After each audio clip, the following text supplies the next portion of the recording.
Gavin Cogdon was an integral part of the famous quadruple winning season of 2016-17. He spent 3 massively successful years at Mariners Park, winning 2 league titles and promotions. Here, in the first of a 2-part interview, Gavin talks us through his key moments in claret and blue.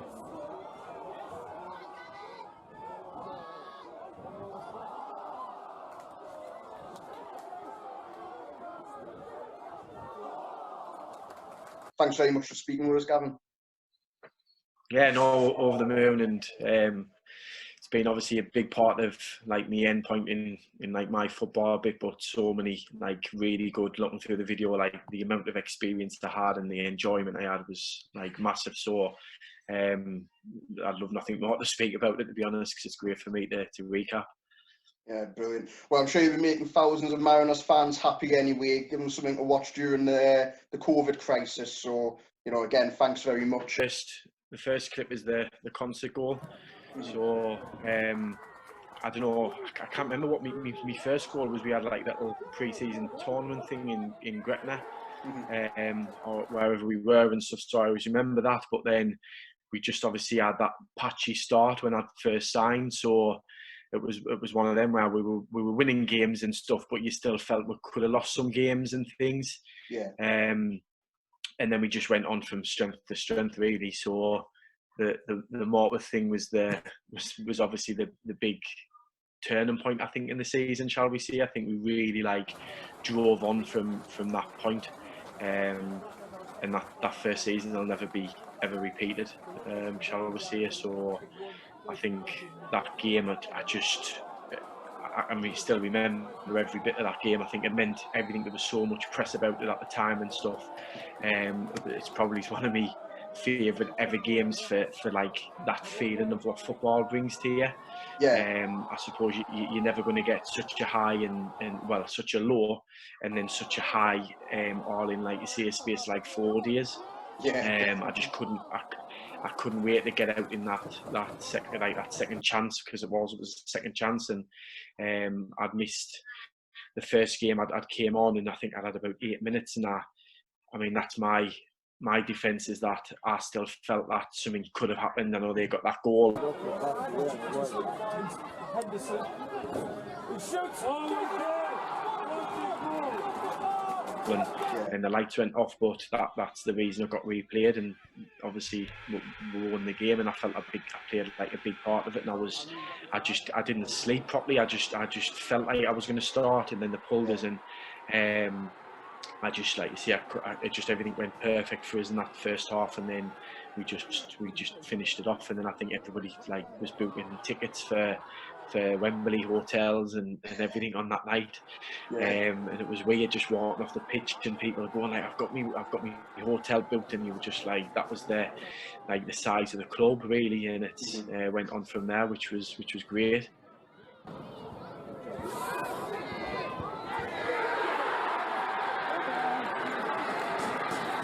I'm looking at the video, and obviously just when the lights went out in the first one at Mariners Park, you feel like you know, the Undertaker off WWE is probably going to come out of that moment. I think the Undertaker, Legion of Doom, and everybody would have come out of Morpeth if they had the chance. They went, obviously, they went mad, didn't they? And it's all right, and I can understand it. And but it's history now, and it was part of what allowed us to progress, which was great for us. I wouldn't change it.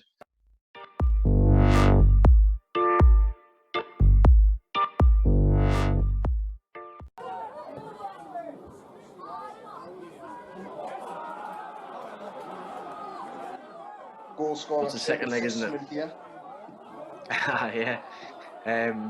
And obviously it was Julio who stick the first one, and I think that was the bit that we wanted, and it was in the first half. And I just remember us like really obviously we were ready for the game, and the bits I remember on the big games was definitely before coming out, like it just had this buzz about the place. Like you walked out for your warm up and it was really full, and that was the bit that these big games, that was the you knew it was massive, because it was like I say, it was full on the warm up, and we just had, like you say, a really good start in that first half. and then I was lucky enough to get that second one, so I get popped through, and it just didn't settle right, and then I was able to lift it over, and that was one of my favourite memories. I spoke to Dan about it because me and David Foley are walking back, and there's cameraman there behind, and they get a really good shot of Dave and me walking back. Our backs towards it, but my family's on the left hand side, and I almost just remember just thinking like, you're on your way to Wembley. Like, I think they knew it was 2-0, like from the second leg, and the game was done. And there's me and Dave just like walking back there, and that was just that one memory. I remember just keeping that picture because it just meant like quite a bit of seeing them there. And then we wrapped it up with Finners to just obviously make it 3-0. And then obviously the celebrations pretty much started and Foley got the fourth.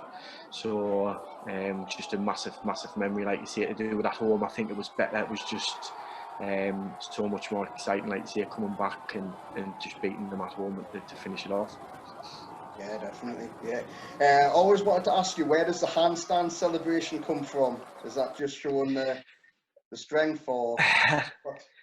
Yeah, I mean, I just love movement, and that's something I've always said. And the lads used to like batter us, to be fair, but I'm big on the gym in the sense of like all of them stuff. I just think even like just doing it, it was a bit of a probably like a show off thing. Like, if I'm honest, like where you do something, don't you? And not many people can do it, so it just stuck then. And I think I did it in all of ours, or I tried to in like all the big games and stuff. So yeah, it just stuck, and then you got people asking for it and stuff, which then gets difficult because if you score and you're like it's 1-1, you think, do you really want to do it? It's more of a bit of a party piece. Yeah.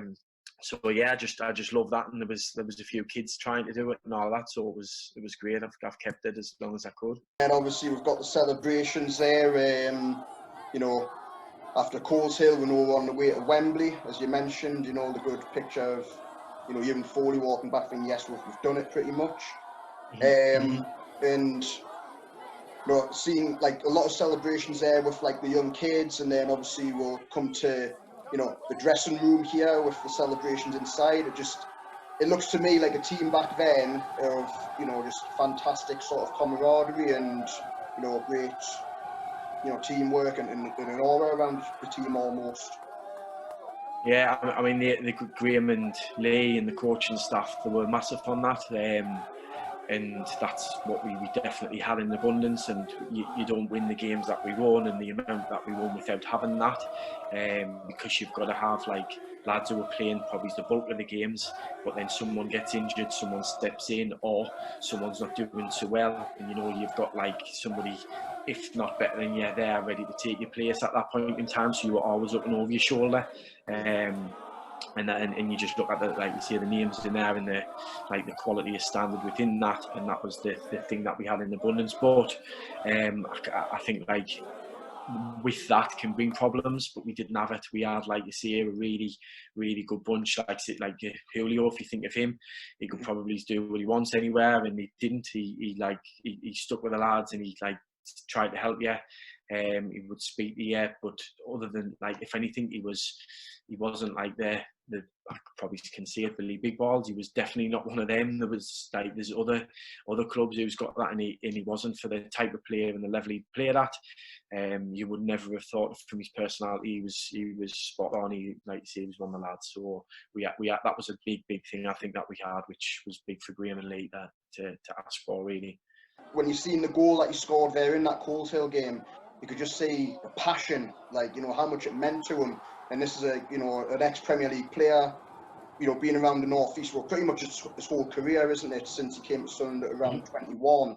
Do you feel he genuinely loved the place, didn't he, the North East? Yeah, he loved the place, but he loved football, and he loved winning, which I'm definitely the same, if not more. That's all I've played football for, to win. And because you get a little bit of them experiences, it just spirals from there, and he was the same. So I think when he come to Shields, I don't know whatever his plan was and what he was thinking and stuff, but I think once it spiraled into there, like you say, he probably couldn't let go, because I'm almost sure he was enjoying himself, if not more than us. He loved it, and like you say, with that goal, you can just see that he's probably thinking, "I'm going to Wembley," and that for him was such a big thing, regardless of where he played and stuff. You could see it meant a bit, like so much to him, which was great. Mm-hmm. Yeah, he was brilliant, absolutely fantastic. I think everybody still misses him. Yeah, oh, they will, and that'll go on and on for the fans who's been there for his time. They'll never forget him. So they will have him back tomorrow if they could. Yeah, definitely. This was the game. Was this the game when Ramsey got injured, if I'm not mistaken? Yeah, this was the one where we were 1-0 down 10 men. Nick Edwards got sent off, and it was at the end where obviously Ramsey broke his leg. So it was. I chose that as one of my highlights because I think that was we were on that run, and I always remember the team talk that Lee and Graham would give us, and I was ready for that second half, and I think I get the free kick that Julio scores from, and I'd been getting a bit stick from the sidelines and stuff, and Swaz, who's the RCA manager's my friend, to be fair, and I know what he's like, and he wants to win more than anybody as well. So we had this big, like, kind of ding dong and things being said and stuff, and like there was then some fans on the side giving us a bit of stick. I can't remember what they were saying, but it was just something. It just gives you more. Not only do you want to win the game because we've been on that run, that record, and all of that, but I don't know. I get that goal and I want the sideline, and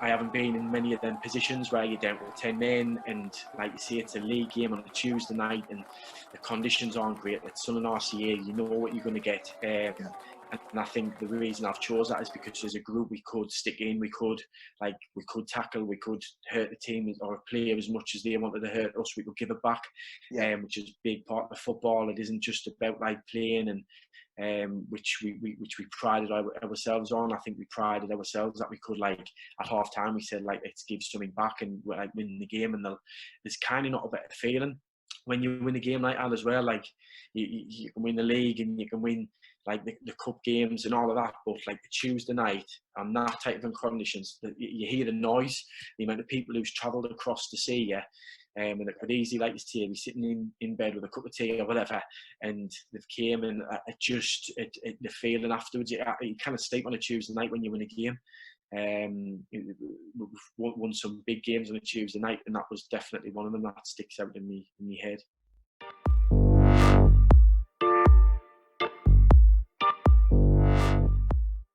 Seen it together. But can you speak? Aye. Do you understand what you're saying? Stop. Just because the camera's on you now. Christmas has got the letters, like, you're going to be alright. Right, you heard it. We wish you a Merry Christmas and a Happy New Year. Just like to see if anybody, any children get any crayons, can you pass them on to Dyllon? If you get an abacus, pass them on to Dyllon, he'll do some multiplications. Thank you. What is 4 times 4? 24? No, press up. Which city did Aston Villa play in? Midlands. Press up, press up. Who are... Anything else to say? That's all. What the is that? Wow, you what is that?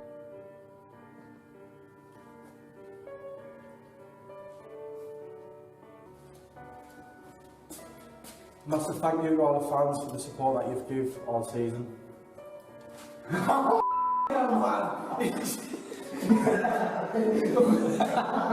that what that's about? I knew that what's happening. Gavin Cogdon, 34, striker. Yeah, wait there, this is Gavin, you're wind up with it. That's for BT Sport. You can do it again if you don't. Right, 2 seconds. I've got a funny pain. I'm not this clever, am I? Right, Gavin Cogdon. Right. Gavin Cogdon, 34, striker. FA Cup was brilliant this year. Loads of good clubs, loads of big crowds. Really enjoyed it. Probably my most favourite year in the FA Cup. You can say it was an incredible run, wasn't it? You couldn't have imagined to go as far as at the start, really. Yeah, no. You don't. Oh man, yeah. Look, he is. I knew, you know. Get on off. Was Dyllon Morse pretty much your favourite teammate, was he, or?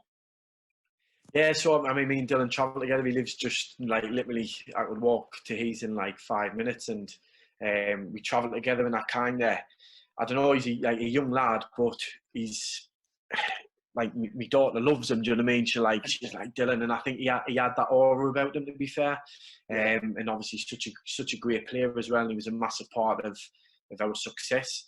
And I mean, like he scored at Wembley. He's done them things now. So he's in his own right. He's done big things. But the thing with Dyllon is, I used to just like wind him up like so much, and he gives us it back now. Do you know what I mean? But like I used to just have his life out in certain ways, and so like on the Halloween clip, I'm telling him Christmas is like 8 letters or whatever, and he's like thinking it's got 9, but he's not clicking on. And then you've got a clip where he's obviously 4 times 4 is 24, and it's clearly not.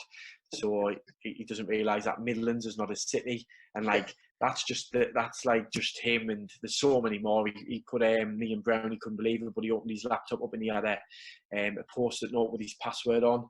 So just like literally defeating the idea of like life, and you kind of think like, oh Jesus, how does he like get through? But he so good at so many things, and he'll go on to do really good things, to be fair. And he's doing some stuff now coaching wise, and so for a lad who are back there having zero intelligence, he'll go on, he'll do really well. So just like credit to him, but I just stuck him in because he was a big part of my time there, really. So he's absolute top lad.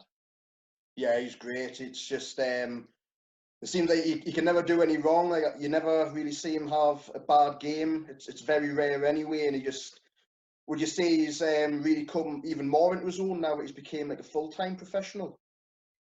Yeah, I mean, and that's I haven't seen them much this year and stuff, but obviously I've looked at things, and like my advice to him was he wouldn't get another chance, and it would be really good for him to be in there every day. And like life's short, but like football's even shorter, so he kind of had to seize the opportunity to train more, give himself the best chance of being probably, like you say, the best player he could be, and he should be reaping the rewards off that. And he suits Shields massively with the way the player, and he's young and he's only going to get better. So definitely, I think he's done the right thing in what he's done, going like into that like full time like hybrid type stuff that Shields are doing. This was the game that secured the Northern League for 2016-17. Yeah. Yeah. So again, a Tuesday night, or it might have even been a different night. I remember at that time we were playing a lot of games and stuff. But I would just say it was a Tuesday night, but it was dead hard pitch, and I just remember thinking like, does Lee and Graham want to play us in this final? Because I felt like they were flogging us near the end, like really getting like everything out of us. And it was what, like, because you were looking, going like, you just think, you were thinking like, oh, is it me? Because everybody will have had their head on different things because there was so many big games coming up. But it was like vital we win. So I just remember thinking, I hope I'm playing, and I hope like we're winning and different stuff to wrap it up. You just wanted it done and dusted. And we did. I think we had a great first half. I remember Foley, I think, scored a couple, and then I got to score one in the second half. And I just remember everybody being on the pitch. And like my son had travelled through, so, and very rarely did he. I mean, he travelled, but he wouldn't always come to like an evening game if it was like somewhere like Sebastian. Because by the time you get back, but obviously he came through because I think everybody like fancied us. So yeah, just like memories again. It's another trophy and another great experience, like to see what we did, where you can be joined on the pitch by so many fans, and so many fans is there watching you. So it was really, really good, just like to see it, to wrap it up and be done. And there's like, yeah, your guaranteed trophy, and that's the big one. The league's the big one.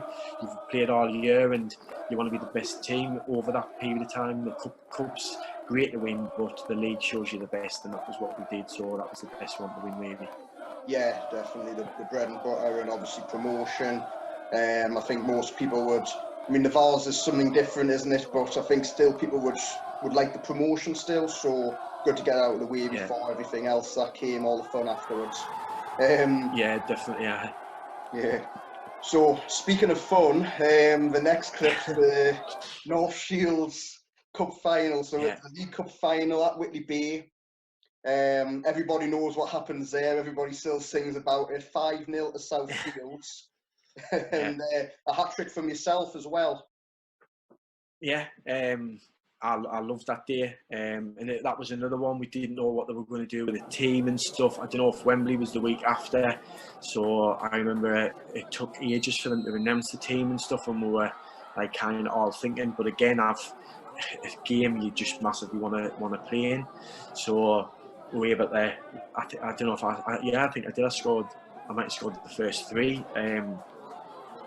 Of the game, or maybe the first, second and fourth or something, but just remember hitting it, we 1-0 up, and like I did a cocky like walk, just because we've been joking on about Conor McGregor and stuff, so I remember that piece.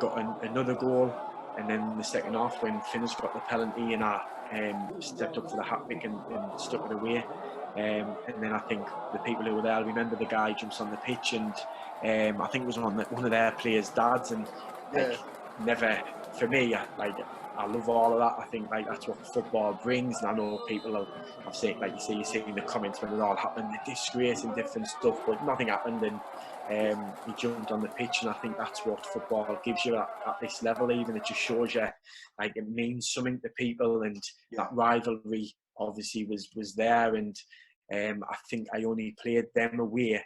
I didn't get to play the home game for whatever reason. So like I think I beat them every time I played against them. So it was just a perfect fixture to play in the final. Like you can play anyone in the final, but to play your rivals and then beat them 5-0. It's definitely one that sticks in my head. Yeah, definitely. What a cup final, man.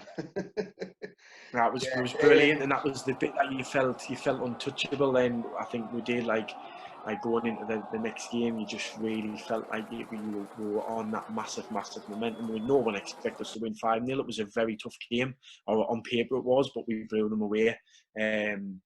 They literally didn't really create anything, and that was like credit to the way we set up and the way we played the game on the day. Like, so couldn't have been better.